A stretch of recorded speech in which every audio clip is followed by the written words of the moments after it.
अपना इंप्रेशन कैसे जमाएं? चलिए इस बारे में बात करते हैं। सबसे पहली बात तो ये है कि जब भी आप किसी से मिलते हैं तो शुरू के कुछ सेकंड्स में ही वो पर्सन डिसीजन ले लेता है कि वो आपके साथ चलना चाहता है या नहीं। इसका मतलब कि उसने आपको पसंद किया या नहीं। चाहे वो एक जॉब इंटरव्यू हो जहाँ पे एचआर या हायरिंग मैनेजर आपको एक जॉब ऑफर दे रहा है, कोई बिजनेस डील हो या मैरिज प्रपोजल, शुरू के कुछ सेकंड बहुत इंपॉर्टेंट होते हैं अपना इंप्रेशन जमाने के लिए। कहते हैं ना, first impression is the last impression. ये बिल्कुल सही है, क्योंकि हमारी वाइब्स बहुत हद तक डिसाइड करती है वो रिलेशनशिप्स जो हैं चलेंगी या नहीं चलेंगी। अपना इंप्रेशन जमाने के लिए सबसे इंपॉर्टेंट चीज है फिजिकल अपीयरेंस। आपकी पर्सनालिटी को बहुत हद तक आप कैसे दिखते हैं, क्या पहनते हैं, आपकी अपीयरेंस क्या है, आप एक प्लीजिंग पर्सनालिटी है या नहीं, पे बहुत डिपेंड करता है। दूसरी चीज जो आप कर सकते हैं वो ये कर सकते हैं कि हमेशा जब भी किसी से मिलें मुस्कुराते रहिए। मेरा खुद का पर्सनल एक्सपीरियंस है कि 90% से ज़्यादा मीटिंग्स में तो लोगों को मैंने देखा है वो ना ही किसी को ग्रीट करते हैं और ना ही कभी मुस्कुराते हैं। शायद उनको ऐसा लगता है कि अगर वो मुस्कुराएंगे तो वो शायद वीक लगेंगे और सामने वाला उन पे हावी हो जाएगा, पर ऐसा बिल्कुल भी नहीं होता है। जब आप मुस्कुराते हैं तो आपकी एक प्लीजिंग पर्सनालिटी वाइब्स सामने वाले पे जाती हैं, जो एक बहुत हद तक सामने वाले की को भी खोलती हैं और वो आपसे एक ओपन कम्युनिकेशन कर पाता है। तीसरी बात, जब भी आप किसी से मिले तो उससे डिस्कशन में जीतने की कोशिश ना करें। ये एक गलत धारणा है कि इंप्रेशन जमाने के लिए डिस्कशन में जीतना जरूरी है। आप सामने वाले के पॉइंट्स को भी एक्नॉलेज करें और पूरा मौका दें उसे अपनी बात रखने का। कहते हैं ना, बहस में तो मैं जीत गया पर खुद को हार गया। तो आप कभी भी किसी पे इंप्रेशन जमाना चाहते हैं तो एक विन विन सिचुएशन लाने की कोशिश करिए। सामने वाले के पॉइंट्स को भी समझने की कोशिश करिए, उनको भी पूरी तवज्जो दीजिए। और हाँ, साथ के साथ आप अपने पॉइंट्स को भी उनके सामने रखिए और बताइए कि वो पॉइंट्स भी बहुत क्यों इंपॉर्टेंट है।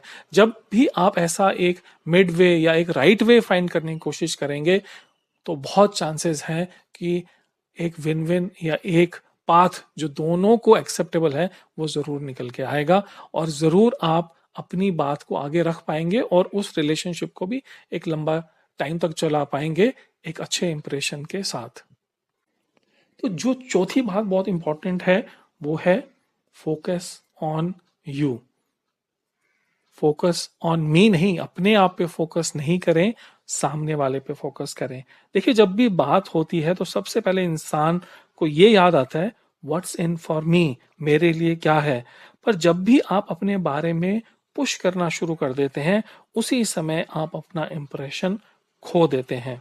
जब भी आप दूसरे पर फोकस करते हैं तब वो भी एक तरह से मजबूर हो जाता है आप पे फोकस करने के लिए, क्योंकि जनरल सिचुएशंस में आप जब भी हमेशा अपने पे फोकस करेंगे तो हमेशा एक पुल और पुश वाला एनवायरनमेंट बन जाता है। आप कुछ खींचने की कोशिश करते हैं और सामने वाला भी खींचने की कोशिश करता है, तो कोई बेस्ट सॉल्यूशन नहीं निकल के आता है उस सिचुएशन में, बेस्ट डील नहीं निकल के आती है। कोई रिलेशनशिप जारी होती है तो वो एक किसी अ, किसी इश्यूज पे टिकी हुई रिलेशनशिप होती है। पर जब आप सामने वाले पे फोकस करते हैं, सामने वाला क्या चाहता है उसकी बात को समझने की कोशिश करते हैं, तो वो भी एक तरह से फोर्स्ड हो जाता है, एक तरह से नेचुरल वे में वो भी ट्रांसफॉर्म हो जाता है आप पे फोकस करने के लिए। और जैसे कि मैंने पहले लास्ट पॉइंट में बोला, एक विन विन सिचुएशन निकल के आती है, एक ऐसी सिचुएशन आती है जहां पे एक म्यूचुअल रिस्पेक्ट का एनवायरनमेंट बन के आता है, जहां हम एक दूसरे को समझते हैं और उनकी बातों की रिस्पेक्ट भी करते हैं। इसी तरह अब मैं लास्ट पॉइंट पे पहुंचता हूं, वो है respect yourself. This is last but not the least, respect yourself. क्योंकि आप अगर खुद की रिस्पेक्ट नहीं करेंगे, अगर आप अपने बारे में खुद बात नहीं कर पाएंगे तो कोई दूसरा क्यों करेगा। तो जब भी आप अपने आप को रिस्पेक्ट करते हैं, आप अपने आप को प्यार करते हैं, तब आपका जो ओहदा है, आपका कद है, वो बड़ा हो जाता है और आप सामने वाले पे एक सही इंप्रेशन जमा पाते हैं। रिस्पेक्टिंग योरसेल्फ डजंट मीन कि आप सामने वाले को रिस्पेक्ट ना करें। जैसे कि मैंने पिछले कुछ पॉइंट में बोला, तो जब भी आप सामने वाले की भी रिस्पेक्ट करिए, पर अपने आप को भी रिस्पेक्ट करिए, उसके बारे में सोचिए, पर अपनी बात को भी जरूर रखिए। अगर जब आप ऐसे एक बैलेंस्ड वे में किसी भी सिचुएशन को अप्रोच करेंगे, तो आप अपना एक इंप्रेशन, एक बहुत बढ़िया इंप्रेशन सामने वाले के सामने बैलेंस पर्सनालिटी की तरह दे पाएंगे, एक जेन्युइन पर्सनालिटी की तरह दे पाएंगे। और मुझे लगता है कि वो एक जो रिलेशनशिप उस इंप्रेशन के बाद बनेगी, वो एक लॉन्ग लास्टिंग और विन विन रिलेशनशिप होगी। मेरा नाम सौरभ लीखा है।